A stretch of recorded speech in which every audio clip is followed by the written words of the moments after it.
आज के व्याख्यान में हम मुग़ल शासन के प्रांतीय शासन के बारे में पढ़ेंगे। मुग़लों का प्रांतीय शासन किस प्रकार का था, प्रांतीय शासन में कौन कौन से प्रमुख पदाधिकारी थे, उसको हम आज के व्याख्यान में अध्ययन करेंगे। इससे पहले हमने मुग़लों का केंद्रीय प्रशासन पढ़ा था। आज प्रांतीय प्रशासन देखेंगे हम। पिछले बार में व्याख्यान में हमने देखा था कि 1578 में अकबर के समय में प्रांतीय सद्र का पद सृजित हुआ था और 1586 में प्रांतीय दीवान का पद सृजित किया गया। मुग़ल काल में प्रांतीय प्रशासन का सही आरंभ अकबर के काल से होता है। प्रांतों को सूबा कहा जाता था। सूबे को जिलों में बांटा गया था, जिलों को सरकार कहते थे। जिले को तहसील में बांटा गया था, जिसको परगना कहते थे, और परगने गांवों में बटे होते थे। तो प्रांतीय प्रशासन का जो ढांचा था, सूबा, सरकार, परगना और गांव। बाबर और हुमायूं को तो प्रांतीय प्रशासन के गठन के लिए पर्याप्त समय मिला नहीं। अकबर ने 1580 में अपने साम्राज्य को 12 सूबों में बांट दिया था। अपने 12 सूबे अकबर ने 1580 में बांटे थे, लेकिन जब अकबर ने अपने शासन के अंतिम दिनों में अहमदनगर, बरार और खानदेश को जीत लिया, तो उसके बाद उसके सूबों की संख्या 12 के बजाय 15 हो गई। तो खानदेश, अहमदनगर और बरार, ये 3 सूबे और उसके नए बना दिए गए अकबर के द्वारा।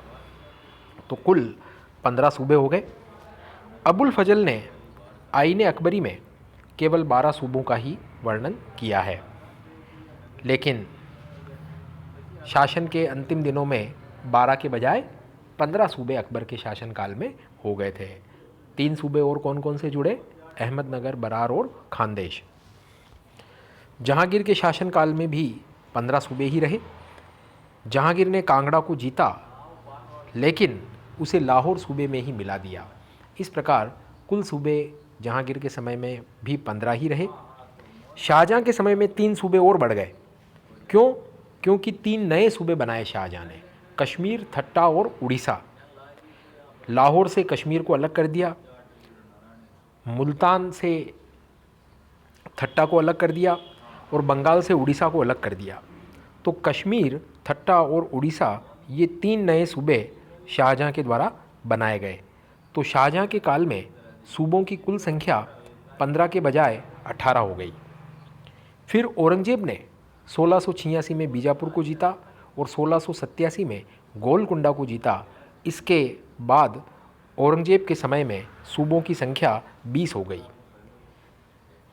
इतिहासकार मजूमदार और दत्तराय चौधरी कहते हैं कि औरंगजेब के समय में सूबों की संख्या 21 थी, लेकिन आम सहमति औरंगजेब के शासनकाल में सूबों की जो संख्या थी वो 20 पर ही मानी जाती है।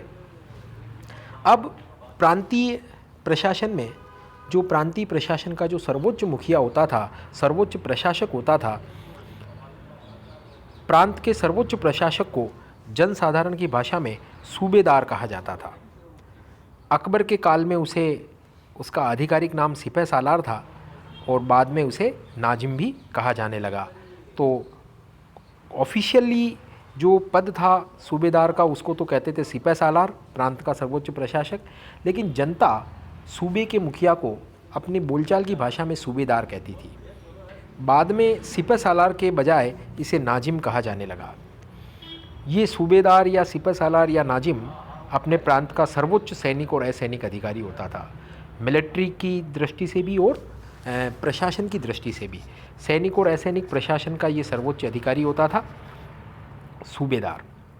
1586 में अकबर ने सूबों में दीवान का पद सृजित किया और सूबे के जो वित्तीय अधिकार थे वो सूबेदार से लेकर के दीवान को दे दिए, प्रांतीय दीवान को।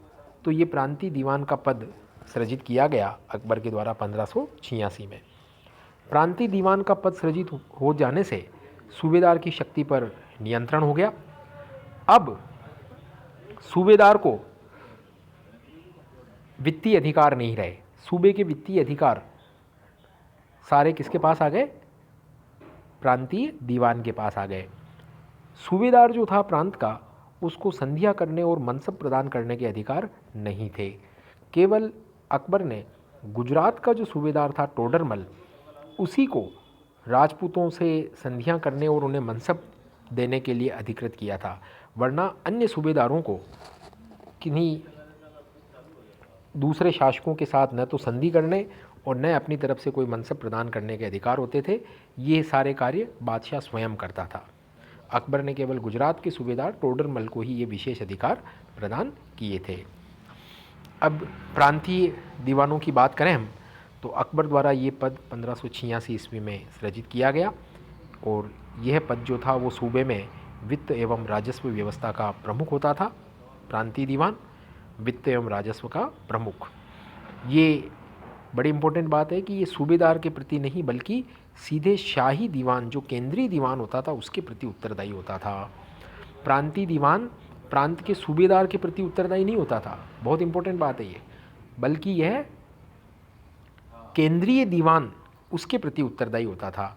तो अब सूबे में दो समकक्ष अधिकारी हो गए थे 1586 के बाद से, एक तो सूबेदार और एक प्रांतीय दीवान।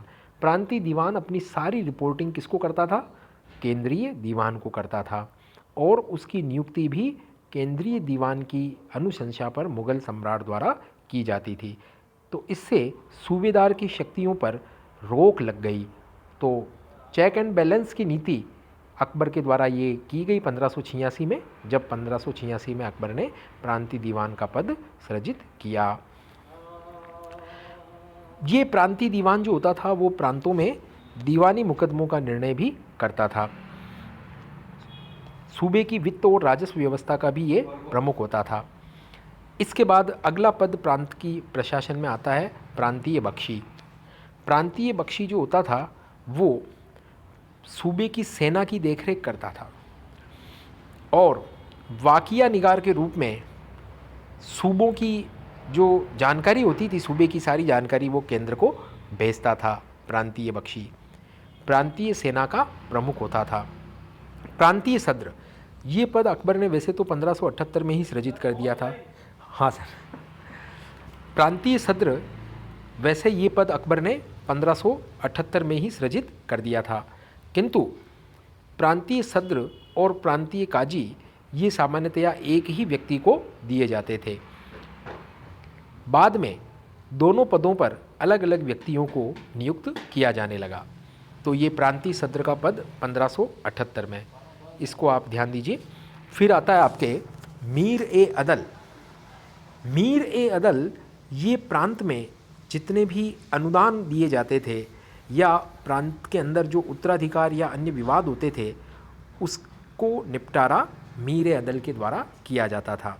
मीर ए अदल की नियुक्ति सर्वप्रथम अकबर ने की थी और इन मीर ए अदल के अलावा जितने भी बड़े बड़े नगर होते थे या सूबों की जो राजधानी होती थी उसमें कोतवाल नियुक्त किए जाते थे।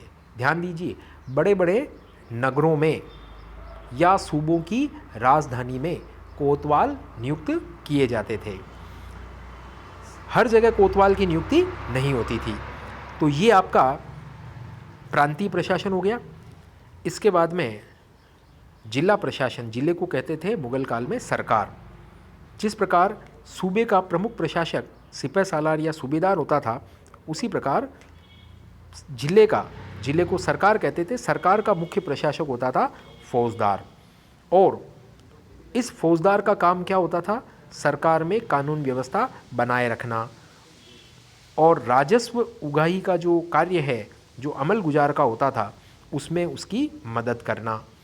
तो सरकार में कानून व्यवस्था, लॉ एंड ऑर्डर मेंटेन करने का काम फौजदार का होता था और रेवेन्यू कलेक्शन जो अमल गुजार द्वारा किया जाता था सरकार में, उस कार्य में, रेवेन्यू कलेक्शन के कार्य में अमल गुजार की हेल्प करना।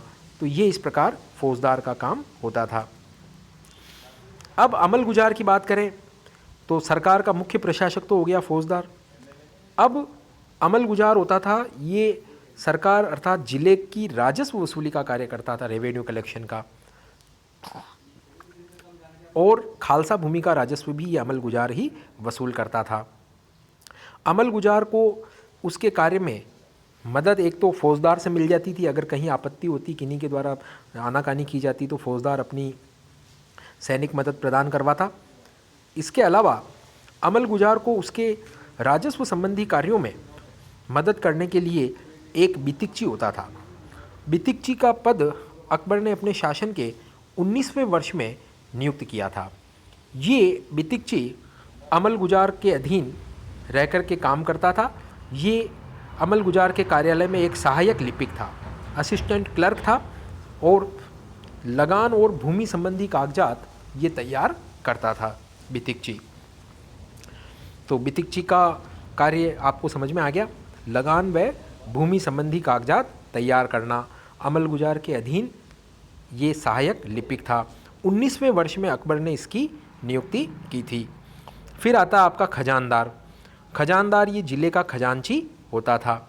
इसके अलावा प्रत्येक ज़िले जिसको सरकार कहते थे उसमें एक काजी भी होता था। काजी औरंगजेब के शासनकाल में जजिया और ज़कात की वसूली भी करता था। परगने में ये हो गया आपका सरकार का प्रशासन, ज़िले का प्रशासन। अब आता है आपका परगने का प्रशासन। परगने में मुख्य जो प्रशासनिक अधिकारी होता था वो होता था शिकदार। अब परगने का प्रशासन हम देखें तो परगने का जो सर्वोच्च प्रशासक, जिस प्रकार सरकार का सर्वोच्च प्रशासक फौजदार होता था जो शांति व्यवस्था कायम रखता था और अमल गुजार को रेवेन्यू वसूल करने में मदद करता था, ठीक उसी प्रकार परगने में अर्थात तहसील में सर्वोच्च प्रशासक शिकदार होता था। उसका काम अपने परगने में शांति कायम रखना और राजस्व वसूली में आमिल की मदद करना। अब परगने का वित्तीय अधिकारी होता था आमिल। आमिल किसानों से लगान वसूल करता था और उसको इस काम में अगर कोई आनाकानी होती, कोई करता, तो राजस्व वसूली के इस कार्य में उसको हेल्प करता था शिकदार। अकबर ने अपने शासन के 18वें वर्ष में 1 करोड़ दाम से अधिक राजस्व वाले परगनों में एक आमिल नियुक्त किया। जिन परगनों की आमदनी 1 करोड़ दाम से अधिक होती थी, उन परगनों में, केवल उन्हीं परगनों में अकबर ने अपने शासन के 18वें वर्ष में एक आमिल नियुक्त किया। इसको उसने करोड़ी नाम दे दिया। शाहजहां ने प्रत्येक परगने में माल गुजारी के निर्धारण के लिए एक अमीन की नियुक्ति की। प्रत्येक परगने में माल गुजारी के निर्धारण के लिए अमीन की नियुक्ति की। ये अमीन एक नया पद था। हर परगने में माल गुजारी का निर्धारण करने के लिए शाहजहां के द्वारा नियुक्त किया गया, जिसको अमीन कहते थे। आमिल अलग है। आमिल रेवेन्यू वसूल करने का काम करता था और किरोड़ी अलग है। करोड़ी केवल उन्हीं जगह पर अकबर ने 18वें वर्ष नियुक्त किया जिन परगनों की इनकम 1 करोड़ दाम से अधिक थी। और अमीन जो है वो परगने की माल गुजारी के निर्धारण के लिए बाद में शाहजहां ने नियुक्त किया। परगने में एक होता था फौजदार जो परगने का खजांची होता था। इसके अलावा परगने के पटवारियों का अधिकारी होता था कानूनगो। परगने का जो क्लर्क होता था वो कारकून होता था। जैसे बितिकची अमल गुजार के अधीन असिस्टेंट क्लर्क होता था, उसी प्रकार आमिल के अधीन जो क्लर्क होते थे वो कारकून कहलाते थे, परगने के लिपिक। और परगने के जो पटवारियों का जो प्रधान होता था वो कानूनगो कहलाता था। अकबर के काल में परगनों के रिकॉर्ड फारसी में लिखे जाते थे। शाहजहां के काल में परगने और सरकार अर्थात तहसील और ज़िले के बीच में एक और इकाई बनाई गई जिसे चकला कहा जाता था। इसके अंतर्गत कुछ परगने आते थे। गांव के मुखिया को खूत मुकद्दम या चौधरी कहते थे। खूत मुकद्दम या चौधरी, जिसमें मुकद्दम गांव का मुखिया होता था। गांव में राजस्व वसूली का कार्य पटवारी करता था, जबकि कानून और व्यवस्था की जिम्मेदारी गांव के मुखिया मुकद्दम की होती थी। तो ये इस प्रकार ग्राम स्तर तक का प्रशासन, उसके ऊपर परगने स्तर तक का प्रशासन, फिर सरकार का प्रशासन और उसके ऊपर सूबे का प्रशासन, ये सारा प्रांतीय और स्थानीय प्रशासन हमने अध्ययन कर लिया है। तो यहाँ पर हमारा ये व्याख्यान समाप्त होता है। इसके बाद अगले व्याख्यान में हम मुगलकालीन अर्थव्यवस्था के बारे में अध्ययन करेंगे। तो मुगलकालीन प्रशासन का ये एक इम्पोर्टेंट टॉपिक हमारा यहाँ पर कंप्लीट होता है। मुगलकालीन केंद्रीय प्रशासन हमने पढ़ा, मुगलकालीन प्रांतीय प्रशासन पढ़ा और मुगलकालीन स्थानीय प्रशासन भी हमने पढ़ा। स्थानीय प्रशासन में हमने सरकार का प्रशासन अर्थात ज़िले का प्रशासन पढ़ा, जिसमें फौजदार और अमलगुजार और बितिकची उनके बारे में पढ़ा। परगने के प्रशासन में हमने शिकदार, आमिल, फौजदार, कारकुन और कानूनगो के बारे में पढ़ा। और ग्रामीण प्रशासन में हमने खूत मुकद्दम और चौधरियों के बारे में पढ़ा। पटवारियों का जो प्रधान होता था वो कहलाता था कानूनगो। गांव में खूत मुकद्दम चौधरी लॉ एंड ऑर्डर गांव का मुकद्दम देखता था, कानून व्यवस्था की जिम्मेदारी गांव का मुखिया मुकद्दम देखता था। तो यहाँ पर अपना मुगलकालीन प्रशासन का टॉपिक कंप्लीट होता है। अब अगला टॉपिक हमारा होगा मुगलकालीन अर्थव्यवस्था, जिसको हम अगले व्याख्यान में अध्ययन करेंगे। धन्यवाद।